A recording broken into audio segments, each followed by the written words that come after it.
I think the problem with recording back-to-back episodes like this, because we're doing 3 in a row, or we're going to try and do 3 in a row here, and this is number 2, right? The problem with that is that you can't use up all your funny anecdotes in episode 1. You gotta like spread them out over here, in this case, 3 episodes. I think funny anecdotes is a generous term to describe me moaning about my FPL team in the last one. Mildly entertaining anecdotes, can we go with that? And the Sainsbury's debacle. Hell yeah. No, that was cool. That was a good funny anecdote. I thought that was funny. I didn't know that about you, the grape theft thing. So do you have any more funny anecdotes for this episode, or are you spent? It's so hard to demand funny anecdotes on the spot. True. I can't believe you've done this to me. Sorry. I don't know if I have anything loaded ready to go. No, that's fine. I don't either. I just thought the way that you started this podcast by complaining about having to space your funny anecdotes over the podcast would imply that you had one in the barrel. Yeah. Ready to go. But that was my funny anecdote. Right, I see. Yeah. That I was running out of funny anecdotes. Sorry. Oh, thanks for the laugh. Yeah, that was a fake laugh. So yeah. All right. Any more funny anecdotes, or do you want to dive straight in on this one? No, I want to talk about ROI. Okay. Is that a funny anecdote? I'm chomping at the bit to talk about return on investment when it comes to emails. Okay. Let's do it. Let's talk about that.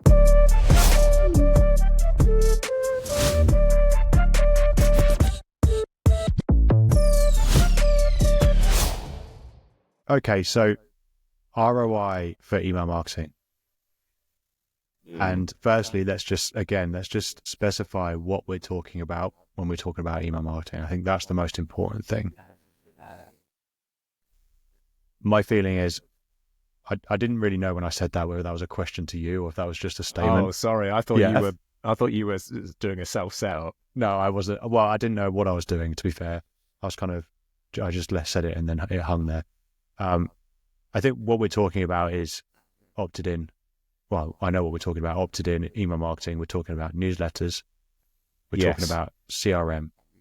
And we'll touch on a little bit here. We'll talk about B2B a little bit. We'll also talk about D2C, CRM. Yeah. And some of the differences and what we should expect as an ROI for email marketing. Is that fair? Yeah, absolutely. Definitely first-party data that we're talking about here. And we've already talked about the importance of first-party data in a previous episode. Yeah. We're not talking about the opposite of that is cold emailing, which is a completely different conversation, particularly when it comes to ROI, and one that we won't be touching on today. So this is for those of you who have your list and are thinking to yourself, is it worth my time emailing these people? Am I actually going to get anything for my efforts? Because I think that's one of the big stumbling blocks, isn't it, Jamie, for certainly our prospective clients, and a lot of the conversations that you have in that sort of pre-working with us phase are around ROI and what marketing managers, business owners can expect to get. And you've rightly pointed out that can look very different depending on whether you're B2B or whether you are D2C. So if you're an e-commerce store, perhaps it's a lot more obvious why you would want to be emailing your list compared to if, for example, you're selling a service to other businesses. Okay. So before we talk about the return, let's talk about the investment. So I think in terms of like setting the scene here, let's cover each thing separately. So firstly, let's talk about B2B newsletters and what someone should expect to invest in order to get that started up. Because you mentioned there that there might be someone who has a list that's debating whether emailing them is worth the time, the investment of time and resources. Yeah. There's also people that might be listening, or that don't have a list yet, and they're considering whether to invest in building that list, because that's more high effort than just, already having a list. So, what kind of investment are we talking about here? So let's paint the picture. We have a business which is a B2B business. So that might be an agency of some sort. It might be, marketing, creative, web agency. It might be a solicitor's. It might be a law firm, accountants. You might be in manufacturing and you're selling products that are specifically for other businesses, or you might be offering services to other businesses. What kind of investment do those firms need to make if they are starting from zero? So I think there are two resources that are being spent when you're building an email list, and indeed when you're then subsequently sending stuff to that email list. The first is time. That's the big one. And so there's lots of time that needs to be invested into building an email list. I don't want to get into a conversation about the various ways in which you can build your email list, because that is an episode in and of itself. Yeah. But everything, suffice to say, all 16 methods that we outline in our list growth playbook, which we might have mentioned before, go to our website and you can get it for free. Every single method requires some investment of time. The second key resource is money. And some of the methods that we recommend involve spending money as well. For example, you could run a paid ads campaign to promote your newsletter, and you would end up with a cost per subscriber. And that can be a viable method of building your list as well. I would say that theoretically it's very possible to build your list without spending money. It is impossible to build a list without spending time. And I suppose if you invest more of one, you have to invest less of the other, if that makes sense. So if you're spending more money on list acquisition, you can save yourself time. If you're spending more time on list acquisition, you can save yourself money. Nice. Okay. If we break down the component parts of what someone might need to do and spend time and money on in those very early stages. So we have the email platform. You might have a free version, and I would encourage anyone to start on a free version first and then scope out what the additional costs will be once you start to scale your email efforts. So there's that platform.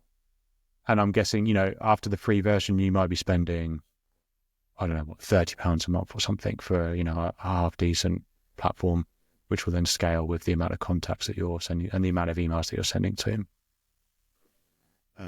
You might want to, or you will want to create a sign-up form on your website. You might have the capability to do that in-house, so you're just spending time doing that. Or you might need to contact your web people and they'll do it for you, and then you end up spending a little bit of money perhaps on getting that put in place. So we have a sign-up form, we have an email platform. I think most of the things that happen from that point onwards, having spent a bit of money, is investing time. Building an email template, writing the content, and promoting your newsletter through organic channels to build your email list. Yeah, agreed. Once you've got your email list, and I suppose this is that, there's pre-email list where more time and money is needed to build one. There's post-email list, which is you have a healthy number of subscribers, and that number, by the way, is incredibly variable depending on what you're selling and who you're selling to. A list of 50 really high intent people could be way more valuable than a list of 10,000, depending on the product you're selling. If you're selling private jets, 50 private jet buyers is super valuable and well worth sending emails to. So there is some relativity when it comes to what constitutes a healthy list and how easy it is to acquire those subscribers as well. But once you have that, email marketing is really cheap. And I think this is how you end up with these crazy figures that you sometimes hear that will say things like email marketing yields an average of like a 38-1 ROI. Because, part of the reason why that is yes, of course, email marketing is effective, but it's also because once you've got the list in place, email marketing is cheap, right? You can theoretically do it, as you've said, Jamie, for next to nothing. Once you've set up those fundamentals, all right, you need to pay for a piece of email marketing software, which, depending on how big your list is and depending on the complexity of what you want to do, it could cost as little as £30 a month. That's very cheap on the grand scheme of things, particularly given you get to contact such a high quality audience for that price. So that is a key pillar of this episode, is to think about the fact that, okay, it doesn't actually cost you that much to start. Okay, there are levels of sophistication here that might require more investment further down the line, but to just start and start landing in the inboxes of people that have purchased from you before, or who want to hear from you, or could end up purchasing from you at some point, is pretty affordable. And I think you can sustain that level of investment for quite some time, I think, as well. So when we think about then scaling up further, obviously the fees associated with your email platform will scale with the size of your list. So we have to consider that. But if we start to make more of an investment in money, I think we're then talking about upscaling our email effort, not just storing more people and sending to more people.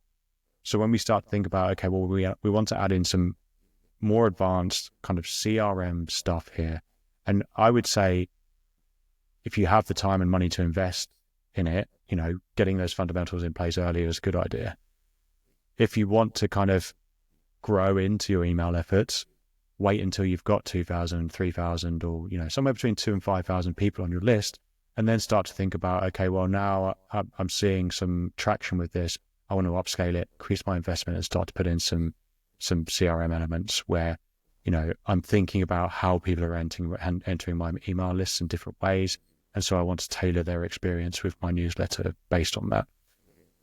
And their relationship with me might be different, and so I'm tailoring the experience with my newsletter and my email efforts based on the relationship they have with me.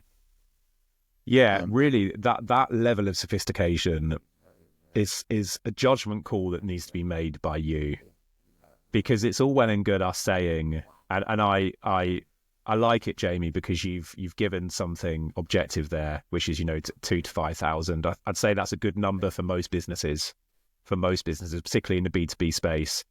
But you might decide that it's worth your while, depending on what you're selling. If you're selling a really high ticket item, let's say you're selling a service that's £100,000 a year, it might be worth your while to send an email to every individual who clicked on a button that you included in your last campaign.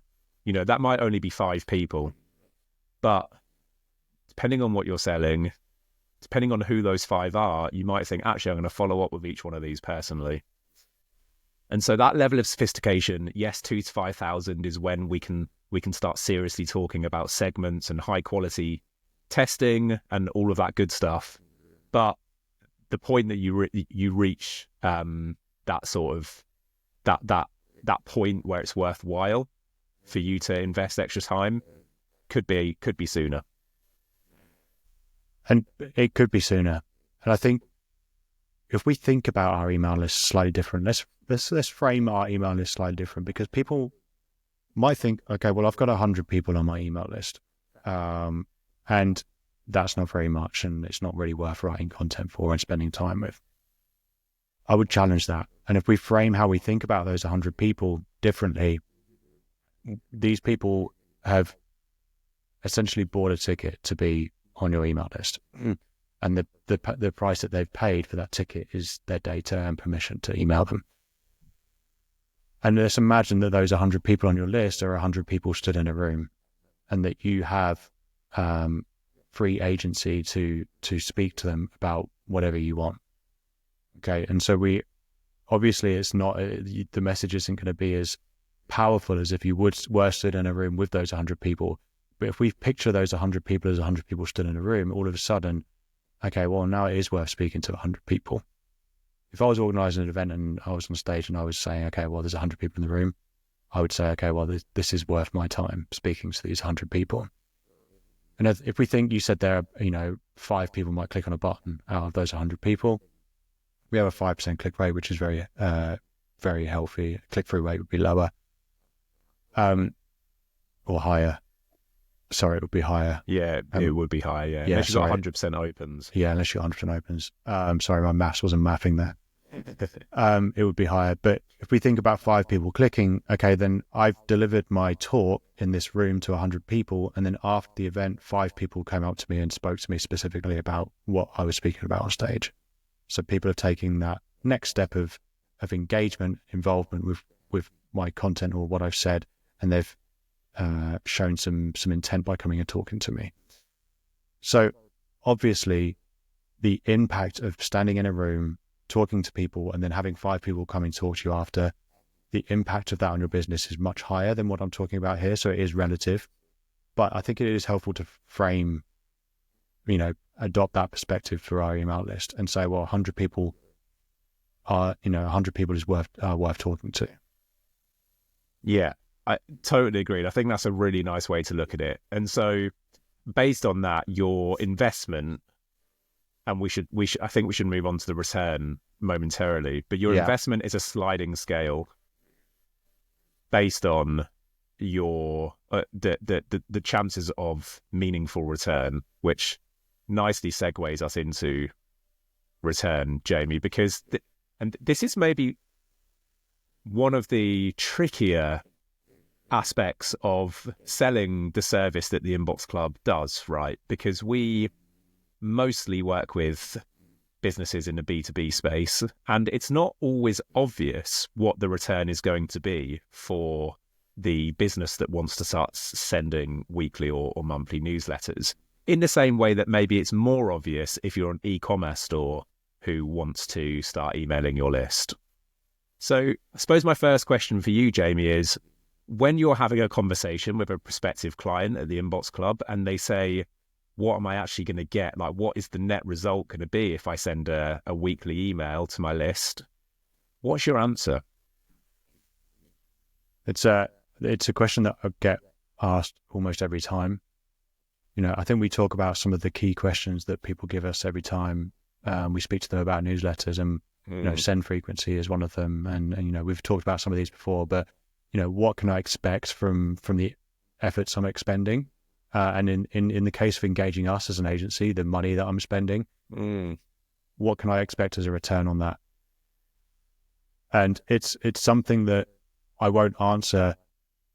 There's not like a simple answer for that. My answer is usually a challenge, in that I ask the question back and say, okay, well, if we sit down in 6 months and this has been a success, what does that look like? And then what happens then is that the person that I'm speaking to is starting to create the expectations on themselves, by themselves. And because they're doing that, that gives me the ability to say, okay, this, those things that you've set out there are definitely achievable. I don't know if I'm explaining this very succinctly, but usually what people say when I ask that question back is, I would like engagement metrics to be good. I want my list to be showing me some signs of life. I would like some replies. I would like to hear that, the newsletter is good.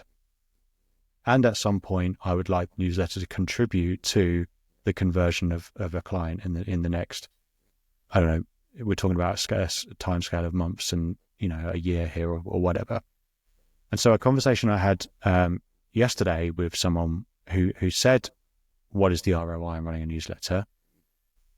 I think that is difficult to answer directly, because we have to think about, okay, we might be sending a newsletter monthly, or we might be sending it weekly, or we might be spending more meaningful time and money on acquisition and list growth, or we might not be. The proposition and the content of our newsletter might be good, or it might be shit.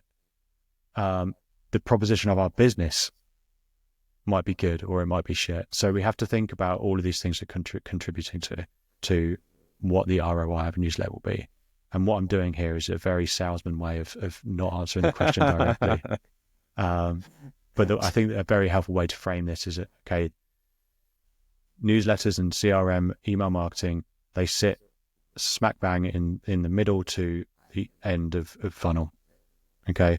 So we have to put the efforts in to service the top of the funnel of in acquisition and in awareness, getting people through that stage into our email list, and then nurturing them to the point where they'll convert. And everything we do, especially as B2B businesses, everything we do contributes to that eventual conversion. We're talking about our branding. We're talking about the touch points through different social media platforms. We're talking about our email marketing efforts. We're talking about when we might meet these people or speak to these people outside of, those platforms. We might be talking about us coming up in conversation, so we're thinking about all these touch points, and the stats are, it takes 7 or 8 touch points to eventually convert someone.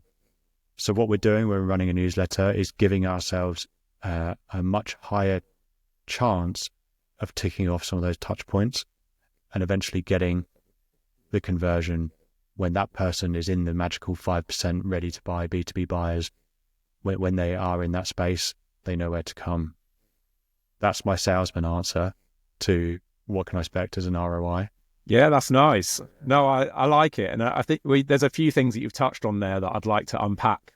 So I think, firstly, what we're talking about here is attribution and its flaws. I think when it comes down to it, I don't even know if this is an argument that needs to be argued anymore, because I think most people, particularly if you work in marketing or you run a business, you are smart enough to recognize that the way that people make purchasing decisions, whether that's to buy, a new mug for your tea every morning, or whether it's to engage an agency for a 6-figure annual contract, most people recognize that there's a multitude of touch points required in order to get someone over the line. You've said 7 or 8 there. I'd argue that depending on the service, it could be much, much higher.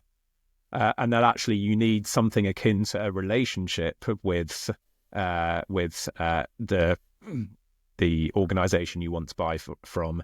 For some products, you don't necessarily need a relationship with the mug seller, but you probably do need a pre-existing relationship with the agency you're going to use for the next couple of years. And I agree with you. I think newsletters are a great way to cultivate that relationship. So this idea of ROI, if we're sort of reducing it down to its most sort of bare essentials, it's very, very difficult. If you've come to this podcast and you're hoping that we'll say you can expect to get 4 new clients a year by sending out a monthly newsletter, it's just impossible to quantify that, because very rarely do you send out a newsletter that someone replies to and says, I'm ready to become a client. They might read the newsletter and then 6 months later, having come across you on LinkedIn and bumped into you at an event, might eventually end up converting. When we think about D2C, it's slightly different, because a lot of the software used to run email marketing for D2C businesses will try to give you an exact revenue figure for the amount that your emails are producing. But even in those systems, attribution is incredibly flawed. So if we take Klaviyo as the example, Klaviyo is, I suppose, the default platform for a lot of e-commerce stores who want to take email marketing seriously. It's a great platform. It allows you to do loads of cool stuff.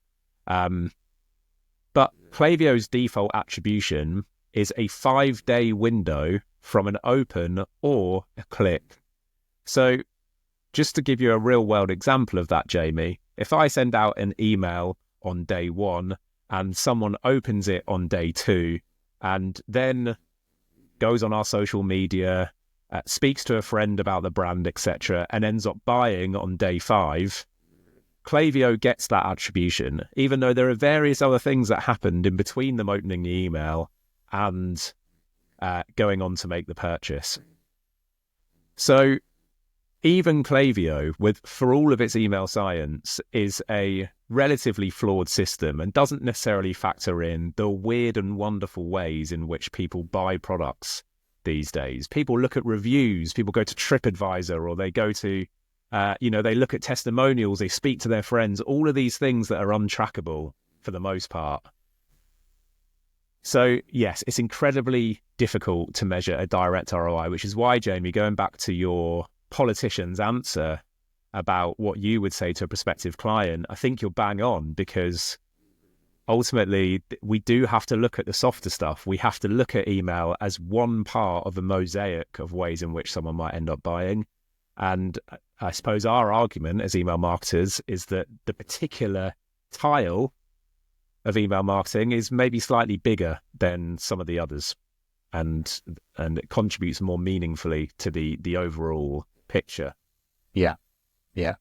I think, it's important here to just paint that picture of the funnel again, and we want to make sure that we're active in areas that are along that funnel. So we're thinking about what's at the top, what's in the middle, and what's at the end of the funnel, and making sure that we're active in all of those areas. But you're right to single out D2C and e-commerce and consumer CRM, because the investment will be different as well. I think there'll be a slightly higher investment. Platforms are usually more expensive. Yeah. If we're using more advanced CRM platforms like Klaviyo, Omnisend, MailChimp does it as well. And, or maybe something like HubSpot, which, HubSpot is also used for a lot for B2B. Those platforms are more expensive because there's more features and they do more stuff. So we need to be ready for those platforms, is what I would say. We need to be ready to use those features that we're paying for. But there's a higher investment.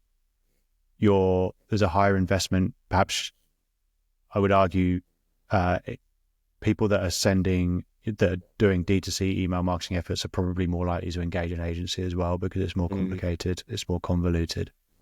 And so are more likely to outsource that. So there's an investment to consider there.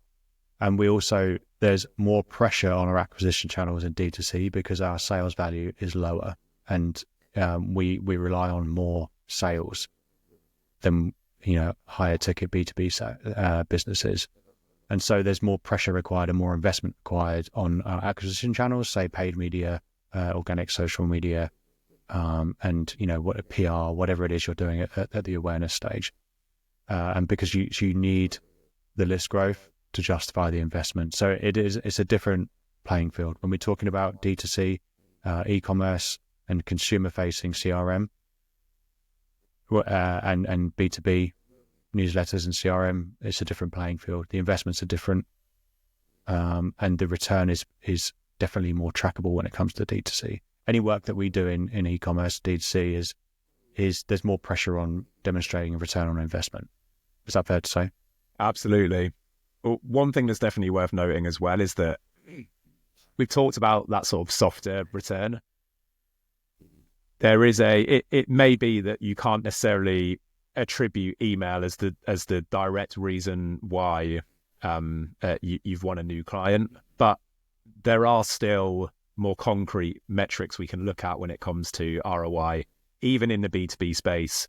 And I would say the most obvious example of that is if you are linking to something that's not a buy our services page. So if, for example, you're hosting an event and wanting to sell tickets, or you are hosting a free webinar, or you've got a blog post that you want people to read, those things, we can get a very clear idea of how much email contributes towards the publicity of those things and the traffic that's sent that way. Again, depending on your list, the extent of your return will vary significantly. But we have some clients, B2B clients, that have lists of 6,000 or 7,000, and invariably, if we include a link to an event they're charging for, we will see a clear uptake, and we can attribute those conversions. So there are, I suppose, there's the big return, right, which is winning the client or whatever it might be. But then there are smaller micro returns as well that are impervious to algorithmic whims. Try promoting an event on LinkedIn and see how you get on. It's much, much harder. But through email, we can do this. So I want to mention that as well, because yes, you're not going to get an answer from us that says you will get X number of clients per year if you're sending emails every week. But what we can say is that, yes, your metrics will report on things like how many people clicked this button that links to an event you're hosting. And that data is definitely a return. Nice. I really like that point. I really like that point, because then we aren't putting as much pressure on selling and converting on the spot, but instead thinking, again, going back to that funnel and moving people along it and getting them to engage with the business in other ways. And that's a win. That's a win. That's a return. Okay. Is there anything else you want to talk about when it comes to ROI of email marketing? I think it's time for a hot take.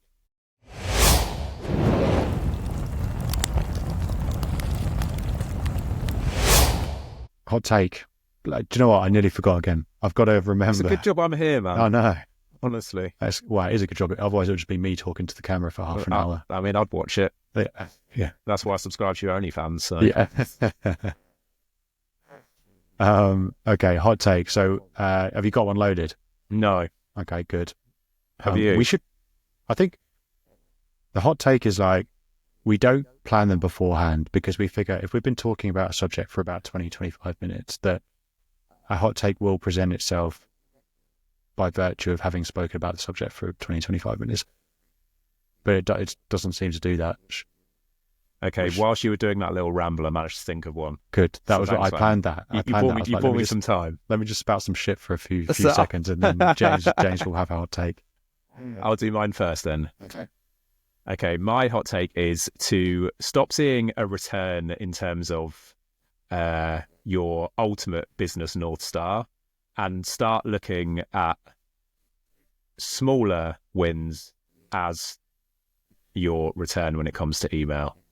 So that could include stuff like the data you're collecting, the information you're learning about your audience, the click metrics, the engagement rates, and all of those things should be considered a return. Great. And whilst you're doing that, I thought of my hot take. That's worked quite well, isn't it? Yeah. My hot take is, before we start to obsess over the return, think about the level of investment that we're making. Email marketing is quite a low cost channel. It doesn't need to be high cost. So if we think about that in terms of time and money, what the investment is, then all of a sudden there's a lot less pressure on the return.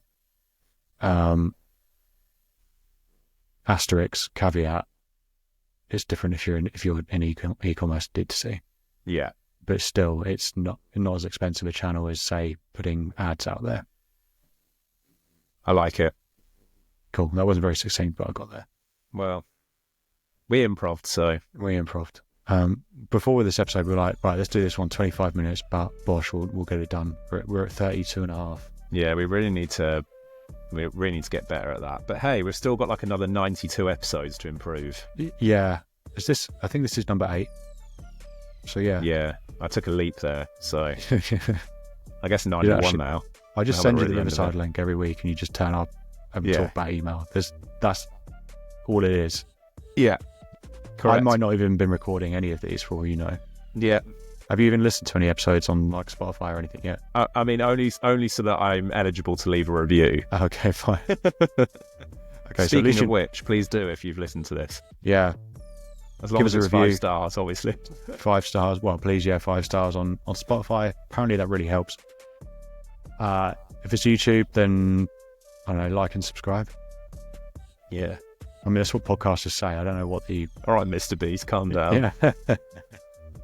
I might buy TikTok. Thanks for listening. This has been Send Better Emails by Jamie and James at the Inbox Club. Thank you.